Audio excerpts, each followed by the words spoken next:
5 years ago, Jamaica recorded its first COVID-19 death, marking the beginning of a painful chapter that would claim thousands of lives, including those of frontline healthcare workers. Tonight, Shante McNeil reflects on the impact of the pandemic and the sacrifices made.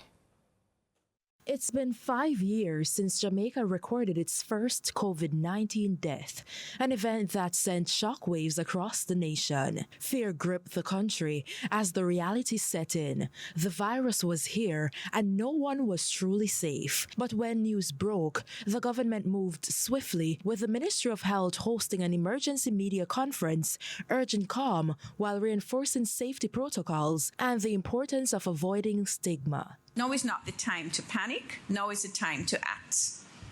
Now is the time that you must become more aware.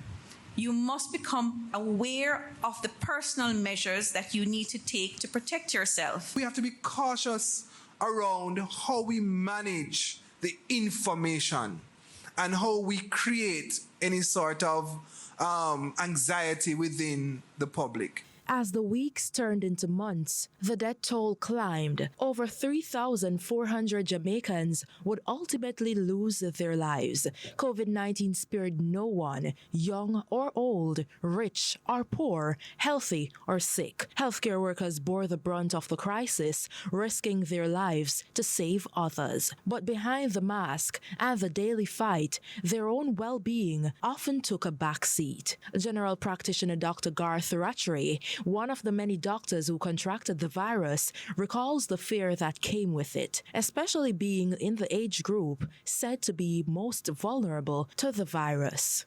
You know, quite a few of my colleagues died, and some young ones too, much younger than I. And because the death wasn't a sudden, pleasant death, it was like being oxygen starved for days, despite high flow oxygen, despite everything, and then their bed space, and believe me, it was rough. So for us too, it was, and as you would probably guess, because we knew more about what could happen and how people died. It was, I think, for physicians who were aware, it was more scary than the average citizen. He says the pandemic altered his view on public health care, as many citizens resisted measures meant to protect them. Most people did not really cooperate. If they cooperated fully, we would be better off. We'd have less deaths. But I understand, I mean, they're those human beings. But the thing is that, and it seems harsh to them, but when you're in a situation of a war, literally life and death war, to me, you do your best to cooperate in whatever was told to us by the people who know more about these things.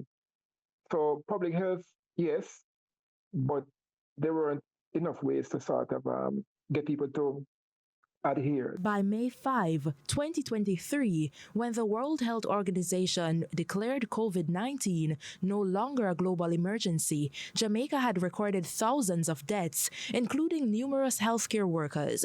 To honor those lost, the government unveiled a monument at the National Chest Hospital recently, a solemn tribute to the frontline heroes who paid the ultimate price. 5 years on, the scars remain, but so do the lessons. The resilience of healthcare workers, the fragility of public health, and the price of non-compliance etched in Jamaica's history. Shante McNeil, CVM News.